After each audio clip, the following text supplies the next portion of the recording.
today's legend is none other than 27-year world champion Emanuel Lasker, which I verified nobody was lecturing before me on it, I hope.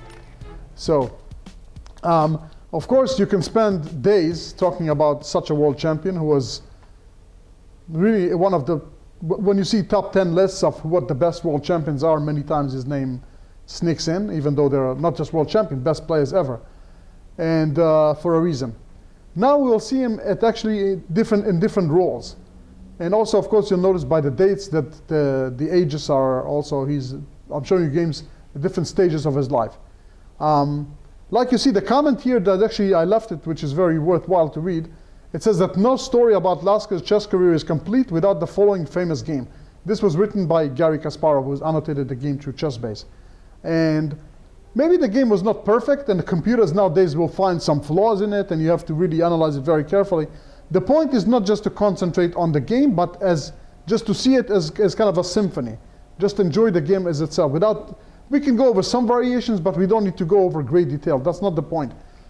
If you want to analyze this game carefully, you can pick it up. I mean, this was played in St. Petersburg, 1914.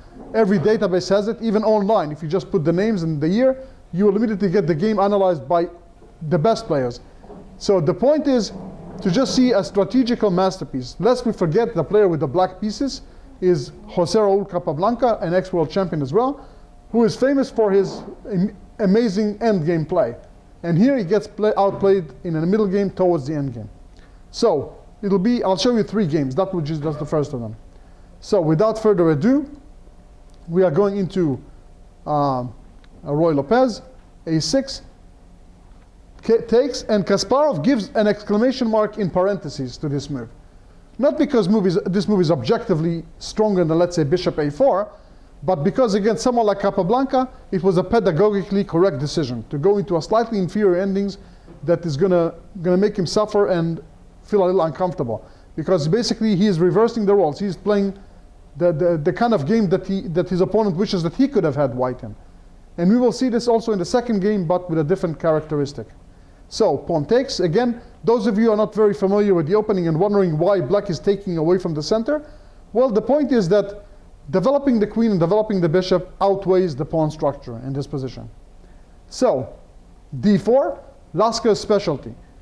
After, of course, later on in modern times, we know that castles is probably the most flexible move. Another move to play is knight c3, but he believed in the quick trading of the queens and trying to prove that the 4 pawns on the kingside center against the black 3 it's almost like being an extra pawn up. Let me show you what I mean. After takes, takes, takes, takes, you can see that white has h, g, f, and an e pawn. Black only has the 3 pawns. And while black has 4 pawns here, it's almost like 3.5 to white's 3. So it's, in a sense, if I took one of the c pawns off the board just for a second, let's say do something like this, you will say, okay, white is winning. He has an extra pawn, right? And it's not entirely true. You see that black has 2 bishops, and he has many tactical means in which to compensate for the pawn majority. This game was not a classical example of how to do it right. So bishop d6, okay. Again, I think that most common today is bishop d7, followed by quick castling long. And black is supposed to be pretty okay, but that is not a mistake or anything. Knight c3, normal. Knight e7, castles, castles. So far, everything is going normal. f4. Okay, step number 1 in the plan. White wants to show that he has an extra pawn in the center. He wants to utilize it. Now black has to be objective about how to treat it. In the game, he goes rook e8. Funny enough, the computer, Stockfish 6, says that this is a perfectly fine move, but Kasparov says, quotes, and agrees with Dr. Tarash, who said f5, immediately trying to undermine the situation. After pawn takes, knight takes, black gets great activity with his bishops. For example, if the bishop somehow gets here after the trade of pieces, then this pawn c2 is going to be tickled forever. So that's going to be somewhat of a discomfort. So white plays e5, again, the most natural. Bishop c5 pinning the knight. Bishop e3. I'm guessing that Capablanca already in this position felt that this is suspicious. The pawn on e5 looks very strong.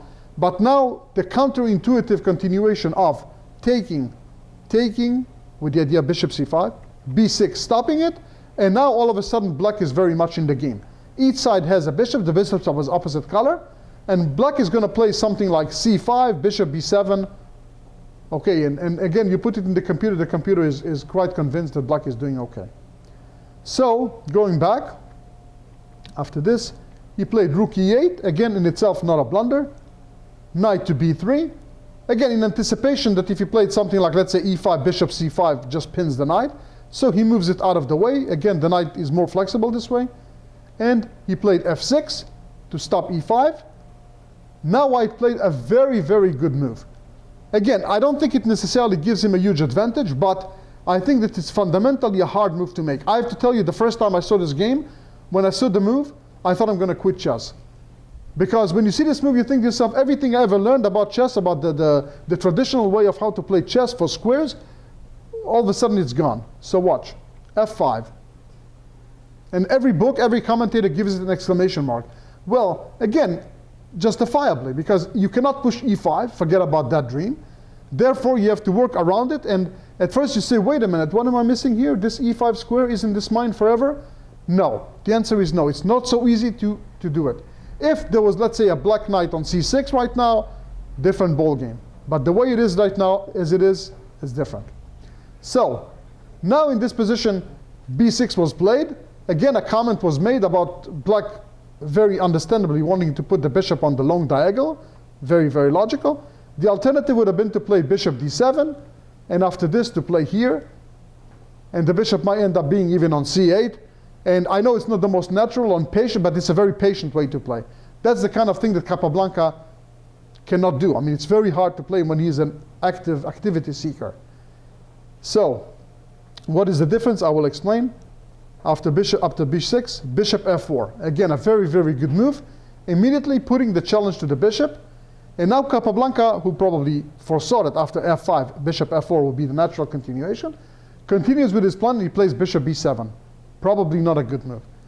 Again, it looks very natural to allow the undoubling of the pawns, but like I tell in many of my lectures and many examples that I have in my work material, it's like trading one advantage for another. Here you undouble the pawns. This is of course good for the defensive player. However, the pawn structure in its entirety, a6, b6, c6, d6, becomes very vulnerable. And also the squares around it become weak. It's still not fatal, but it becomes more difficult to play. So, bishop b7, of course, just to mention the right continuation, just for the sake of historical fairness, taking, here, here, here, very, very good. That's very, very good. Rook f2. The computer said something like rook d7, rook c8, and again, it's illusionary. The rook will have to leave very, very quickly after the bishop comes from b7 to c6. All I have to do is just defend the pawn for a second. So this position is solid for black. However, he played here. Bishop takes d6, very strong. Pawn takes, knight d4. Already the knight is becoming a bit mischievous, wanting to come to e6. And probably Capablanca thought, I don't know what he really thought. It's really tough to say. Kasparov seems to think that the best move would have been bishop c8. And he claims that Capablanca was too proud to retreat to the bishop, to admit that the plan of bishop to b6 and bishop b7 was wrong, and he has to go back. Psychologically, it was a bit hard to do, kind of a moral victory for the opponent, but sometimes you have to be practical. Probably stopping knight e6 in this position would have been the right choice. Instead, he just makes the hole deeper. He plays here to activate the rook. He wants to have a rook defending the d-pawn, and after this, rook d7. That was his idea. So already we understand that Lasker has a very serious positional victory. A knight on e6 is a real pain, a real thorn in the side. Very hard piece to deal with. But how to continue? Watch what he does. I want you to take like a mental imprint of this position in your head, because that's where the real game begins. Until now it was a build-up. Now the action begins. Take a mental picture of it and see what happened in the final position. It's almost like only white moved. You think to yourself, wait a minute, black's position looks kind of similar, but the white position just, like a hurricane, moved the pieces. Watch what happened.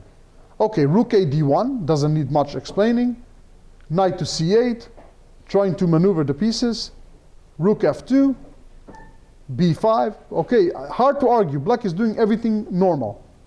Here, Rook e7, b4. I should make a note that maybe in this position, b4 would have been an interesting move to play, but I can totally understand his reluctance to change the structure. Because when you play something like b4, then c4 becomes very weak, a4 becomes very weak, and your pieces become a bit passive. It's kind of a very committal move to make. But allowing white to play b4 and fixing the pawns is no picnic either. So watch. Rook e7, here, king f7, a3, again very quiet. He doesn't really need to do that. He can play king f2 immediately, for example. Now, in my opinion, and I even ask one of the oracles, which is the engines, he thinks that it's time for black to make an investment. He needs to take on e6. Yes, the rook is worth 5. Yes, a knight and a pawn are worth 4. But the position is so closed that it's going to be, again, the burden of proof is going to shift to white. He's going to have to prove that his extra rook for a knight, extra exchange, is going to win the game. Playing passively, well, the result was never in doubt. He needs to sacrifice right now. But again, very hard move. Hard to blame Capablanca for not doing it. Of course, he saw it. Both sides saw it. Lasker allowed it, and Capablanca could have done it.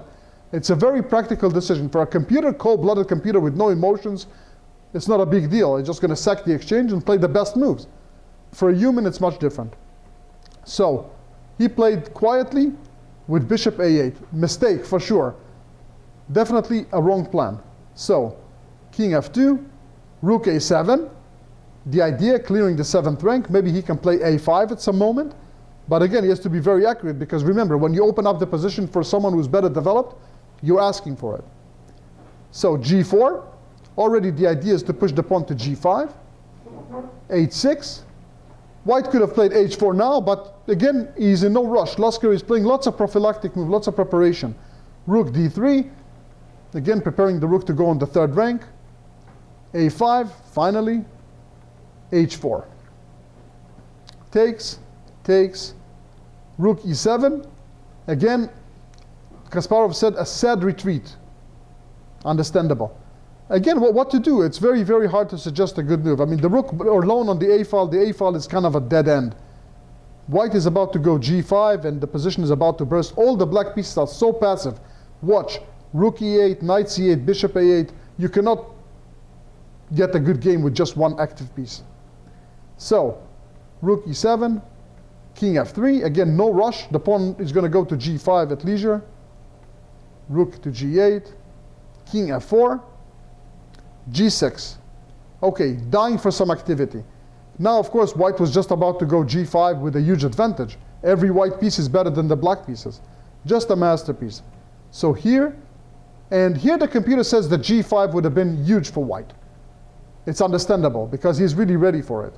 But Lasker, again, in no rush, and he plays this, and he allows g5 check. Alternatively, if takes, takes, ready to play knight e4. So here, g5 just looks really gloomy from black's point of view. Look at the 2 minor pieces on the left side of the board. They tell the story. It's not every day you see someone at the level of Jose Raul Capablanca with those 2 pieces like that. Usually he's on the winning side of such examples. So he played g5, king f3, and now he made maybe the last mistake, knight b6. After that, black is just completely lost. It's understandable that he seeks activity, but I think that the best move would have been to take on h4. Again, very, very hard move to play, especially since the pawn is going to come back, but that's the best recommendation. So, knight b6, takes, takes, rook h3. No way he's going to take the pawn on d6, as you can see, in this position. After rook d6, knight c4, rook goes back, rook h8, activity. All of a sudden the knight is good, and the knight can come to e5 sometimes, and the rook is coming. No need. Never allow counterplay if you don't have to. The pawn is not worth it. So, rook h3, controlling the file. So, after knight c4, rook a1, there's going to be 2 files to control, and black is just running out of ideas. So he tries to play here, protecting his pawn this way. King g3, king e8, rook h1. Now rook h8 is coming, bishop b7, and now the brilliancy. I should have actually paused for a second, but this is probably one of the most famous moves on the chess position. the black pieces are so passive. Of course, rook h8 can win prosaically. If you play rook h8, rook to here, it's winning, for sure. White just didn't spoil anything, but Lasker just clear and sacrifice. The idea is to vacate the e4 square for his knight. Well, I'm about to take on f6 and just have an extra 2 pawns, I mean extra pawn and 2 f-pawns that are passed. So he took it, knight e4, threatening a family fork on f6, knight d5, only move to defend it, knight c5, winning material. Of course, if the rook moves, I take on b7. If I get to take on b7, even if you take back, knight is coming to d6. Those knights are just terrors, just terrorists. So he decided to do this, takes, rook h7, here, check, knight c5. The crowning point of the game, and Capablanca resigned. Really a masterpiece, one of Lasker's best games. Again, I know that I did it somewhat injustice by going over it relatively fast, but time is limited, it's only a 1-hour lecture. But when you look at the final position, this is a position that I can look at more than I can look at a picture in a museum, because it's just complete and utter domination. To think who the player with the black pieces is, again, fantastic. 2 active rooks, up material, knight e6 is coming with checkmate. Just a complete rout. Brilliancy. Do we have any question about this position? About this game at all? Anybody? Okay, then we'll see game number 2. And now, again, it's a beautiful example of adjusting to who you play.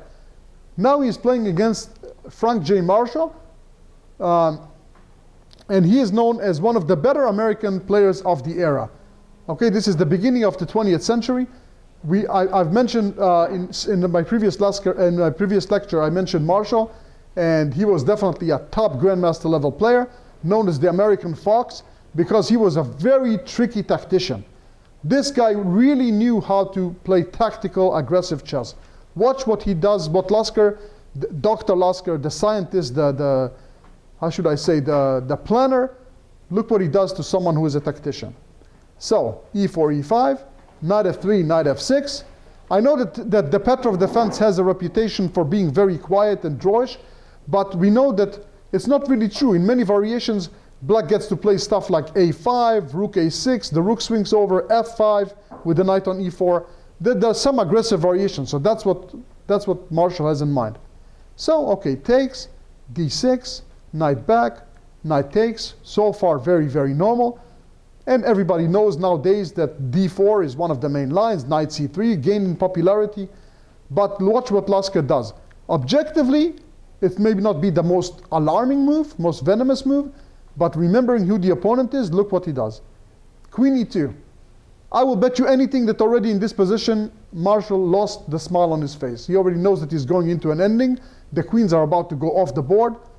Not what he wanted, but what can you do? Queen e7, d3, bishop g5, knight f6, bishop g5.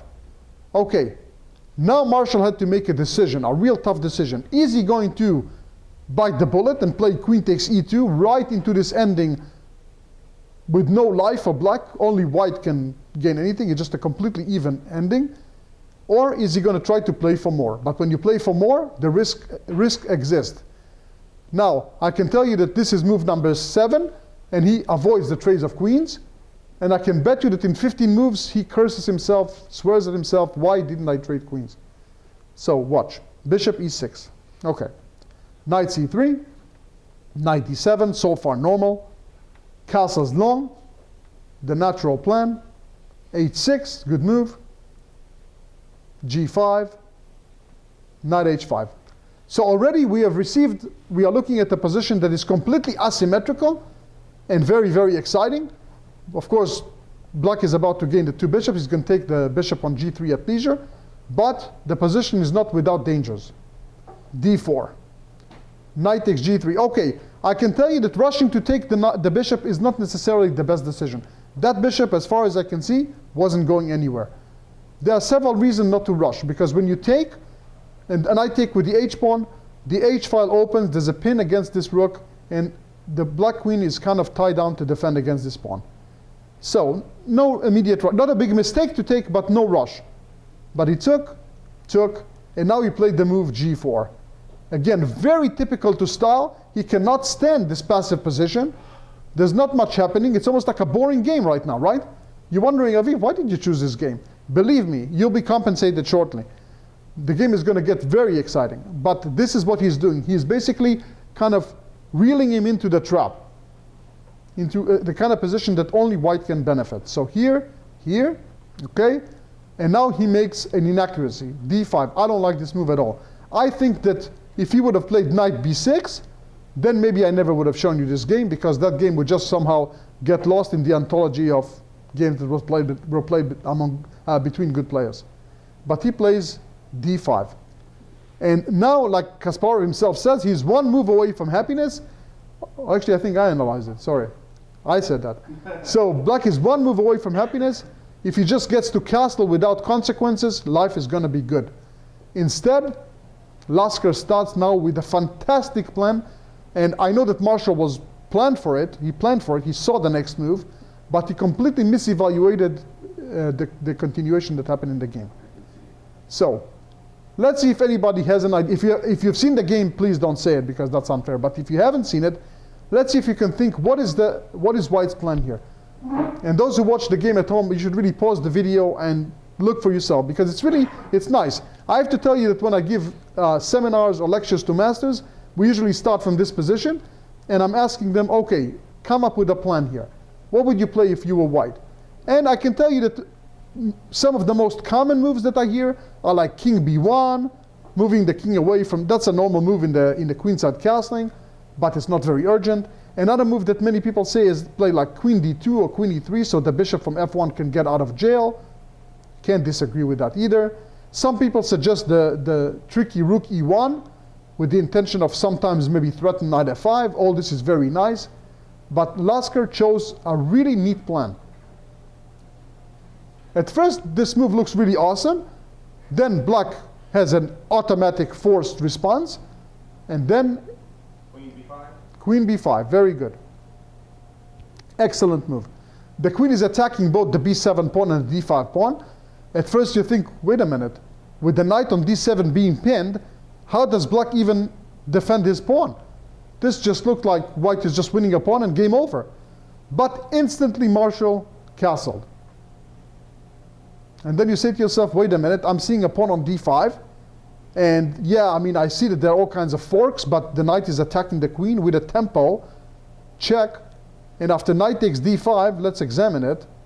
Okay, if I go queen g5 check, then the knight is going to go back to e3, saving itself and blocking the check. And if you take the queen, guess what? My bishop is protecting it. So why can't Lasker just take the pawn? Well, that's just show how conniving someone like Marshall was. In this position, he would have just taken, takes, queen g5 check, winning. Winning a piece, because he's forking the king and queen. Lasker would have had to take, pawn takes, and oopsie, the knight can't move because rook h1 is undefended. So now we understand how much Marshall appreciated his danger. He knew that the pawn is not really capturable. So he castled. What he didn't appreciate is Lasker's continuation, which was very, very strong. He is not interested in that center poison center pawn at all.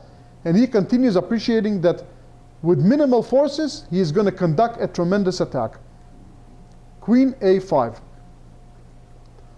All of a sudden, I'm sure that here, I think that all of a sudden the coin dropped. All of a sudden, I think that Marshall realized that he is not going to come out of this problem that he has. He is a good enough attacking player to appreciate that he is in trouble. Now, obviously, the pawn on a7 is being attacked, and you think to yourself, wait a minute, how am I going to defend it? Believe it or not, by now the computers are giving up on the pawn. They just say play something like c6, give up the pawn on a7, and start praying to God that maybe you'll survive the ending. Good luck. But a human can't do something like that. He realized that king b8 is going to lose prosaically after knight b5 with a double attack, right? After king b8, knight b5, attacking pawn a7, attacking pawn c7. That's all she wrote, right?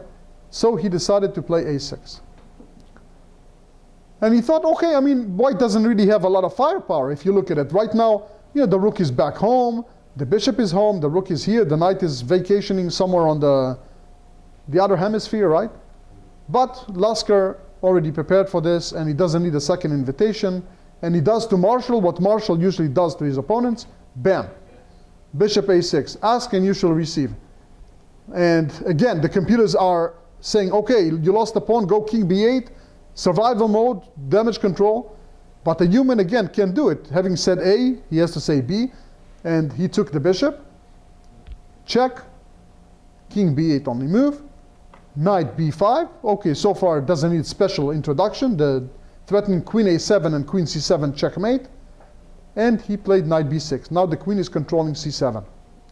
For a moment you look at the position and you say, well, nice, you attacked very nicely, you sacrificed the piece, but looks like black has more than enough resources to hold.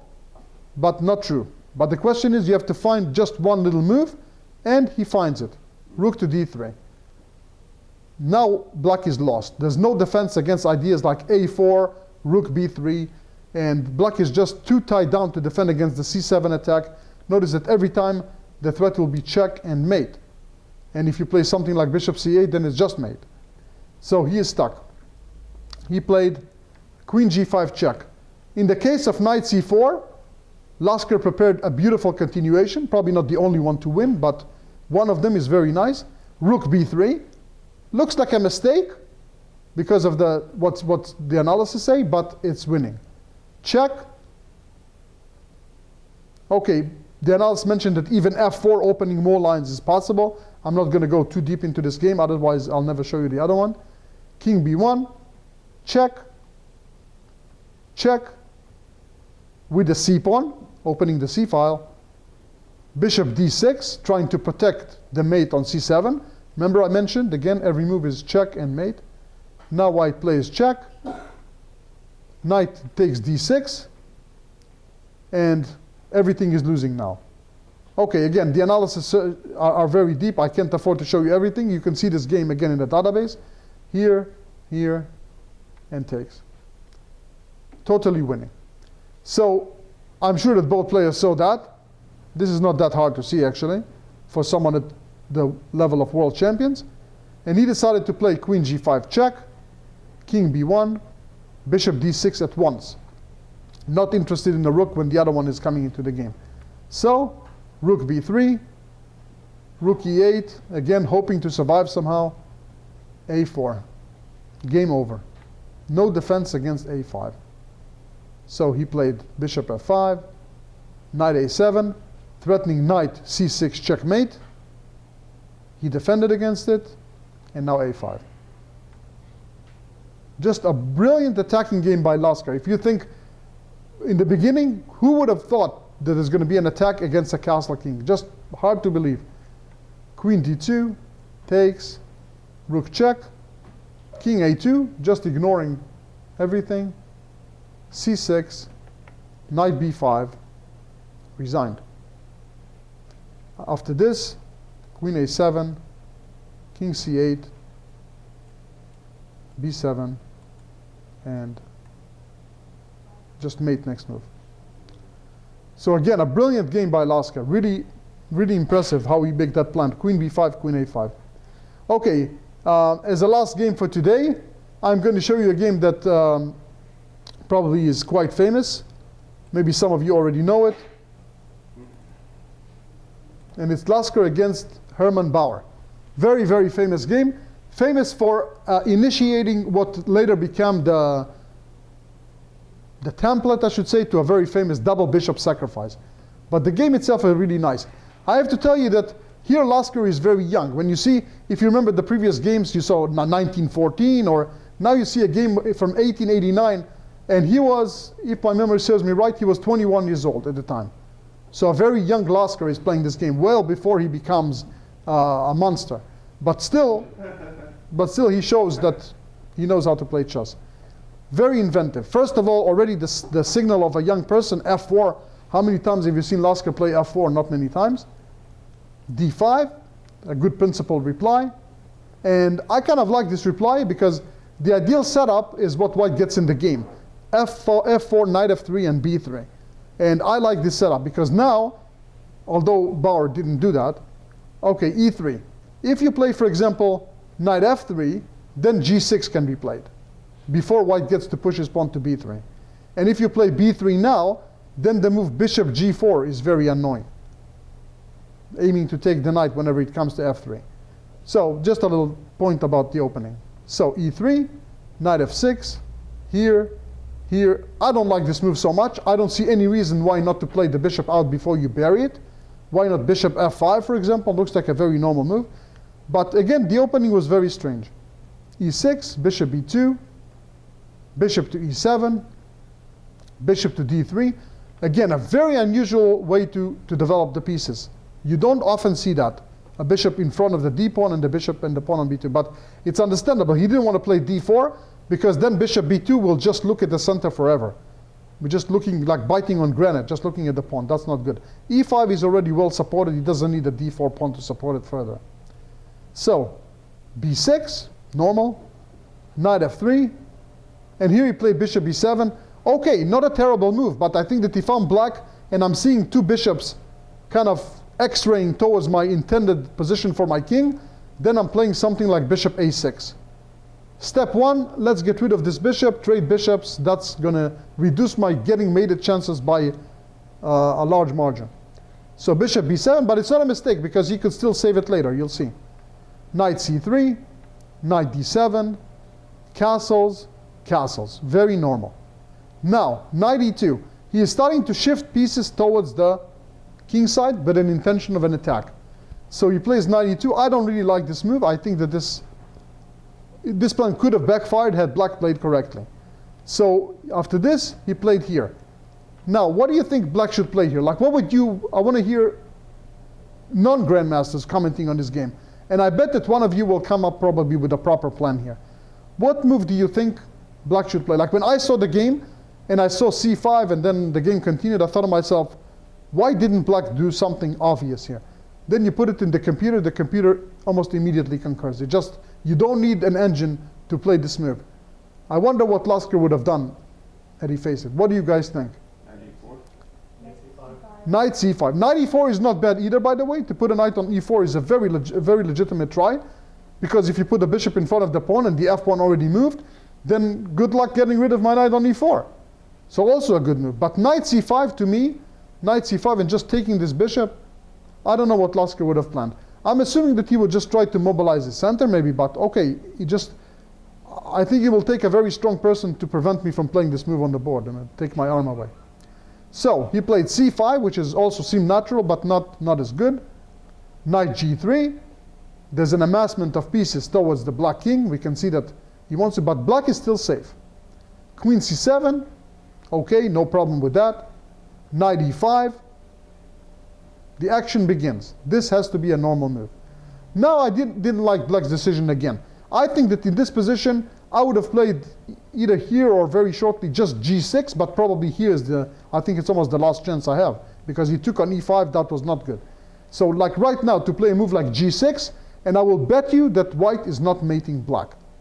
The game is very balanced. I think that black is no worse. It's at least equal. I don't see any reason for black to be in trouble after g6. But it's a very defensive, it's like almost like crying before you're hurt, right? It's like you're not attacking me, so why am I going to play g6? I'm going to wait until you create a threat, then I'll play g6 if necessary. But prophylaxis is sometimes a good weapon in chess. He decided to take, bishop takes, queen c6. Okay, he has ideas of playing a move like d4 in some moment, so white played queen e2, a6. Very, very quiet. Last chance for g6, last call. You don't do it, you pay. He plays this. I'm assuming, of course, the intention was to play something like b5, threatening c4, get some counterplay on the side where he has the advantage. However, now the real action begins. Now it's going to be basically Lasker again at his best. He managed to maximize the potential of his minor pieces. Everything is good and ready for the attack. Some of the black pieces are kind of left field. So, what do you think he did? Some of you that have seen the game, again, I'm sure that you know the move.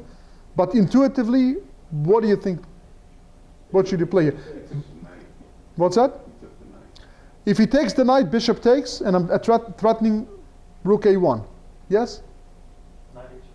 Knight h5. That's what he did. But again, this is a move that you can play only if you really understand the follow-up. Oh, I see. And it's a tricky follow-up.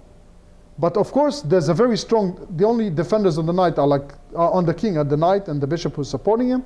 So knight h5 is going to use the knight to eliminate some of those defenders. And already black is in trouble after knight h5. Life is very, very difficult after a move like this. Because what can you do? You already have to resort to some groveling here. For example, if I'm about to capture here and break your pawn structure, you might have to just live with that. I'm not even sure what the best defensive move here would have been. The knight can't really move because g7 is attacked. Taking the knight that seemed like a defensive try was tried in the game and failed. And yeah, maybe moving the rook. I think moving, if you put this in the computer, probably he will say something like rook e8 or rook d8, something like that. Just try and forget about the h7 pawn. The king is just going to run to f8 and e7, somehow try to survive down a pawn, which in practical terms, of course, means a loss. And of course, the computer awards it accordingly. Does knight e8 work? Let's take a look. Knight e8, let's think. If knight e8 here, can I go? Pressure, but I think we can survive. Can I go bishop takes g7 and then queen g4? Is there any defense against that? Let's say I take, you have to take. And then I'm coming here. Well, we just have to get the piece back. I mean, I think it's more than the piece. You have to do this, yeah, then I will take it. What I mean. You go here, and then I'm going to start tickling this guy, perhaps like so. I know who I'd rather be in this position. I have a strong preference, and I'm sure everybody does, of course. So yeah, very vulnerable position for black. I'm almost certain that you have to move the f rook so that the king can start hiding and just pitch the h7 pawn. Forget about it. In the game, he tried to take. And of course, I'm sure you guys are analyzing queen takes h5 and what will happen next. I can tell you that in the game, he played a winning move, bishop h7. Had he taken here, which also seems very strong. I mean, look at the two bishops crisscrossing, and the rook might be ready to jump up and over. But after f5, the dream is over. Now there is no attack. Too late. White just missed the boat completely. You can play rook f3, and I can easily defend my second rank. I'm just going to push one of my pawns. I'm going to put my rook, let's say, on f7. At the right time, maybe even bishop f6, trading this monster. But the worst is over. Here, black is not dying. In the game, however, you'll see, again, it was an unknown. It's impressive because nowadays, maybe some of you have seen it, and there's ample games with ample examples to how it happened. But this is the first time. Bishop takes h7 check. Okay. So king takes. Queen takes h5 check. We have a no-brainer, only move. And now comes the second shot. Bishop takes g7. Again, before black gets to play f6 and defend his position, we sacrifice the bishop to completely strip the king of its defenders. It's worth 2 bishops to completely undress the black king. We have enough firepower. Watch what happens. Takes, queen check, making sure that the king doesn't get any ideas to run the wrong way, making sure that the king is going to go the right way. And now, king h7, rook f3. Very, very difficult. So, in the game, he went e5, giving back the piece. Well, what else can you do? I mean, it's really bishop h4 or just rook h3. Doesn't look very good. So, trouble. He played here, but now white wins a ton of material back. All of his investment and then some. He plays check, queen to h6. What else? And takes. At first glance, you might say, wait a minute, this is really nice. There's no mate. And lest we forget that you won the queen for a rook, but there were 2 bishops invested first. But white has a little surprise. Queen d7, a very simple fork, winning one of the bishops and the game. Just a brilliant way to attack a castled king. After here, here, here. Okay, I'll show you the game for the sake of, for historical reasons. Played here, here. Just giving no chance. Notice, I should mention, notice that he doesn't rush to take the pawn on d5, because then maybe the rook can come here and maybe the rook can enter by taking. Why? Right now the rooks have no good open files. Let's leave it just like that. The queen is going to be the mischievous winner. So after here, here, check, opening the file for our rook. Here, e6. Well, black is just crushed. The final combination wins a rook and the game. Just a brilliant, brilliant attack by Lasker. Let's go just back one time to the critical position, just so we can, maybe we went too fast and I want you to enjoy it. In this position, after knight takes h5, again, not queen takes because of f5, but right now you look at the king, he looks so safe with those classical three-pawn shelter, and in two more moves, like if you take again a mental print of this position, takes, takes, takes, check, and here. And the black king, from being completely defended, all of a sudden it's all by his lonesome.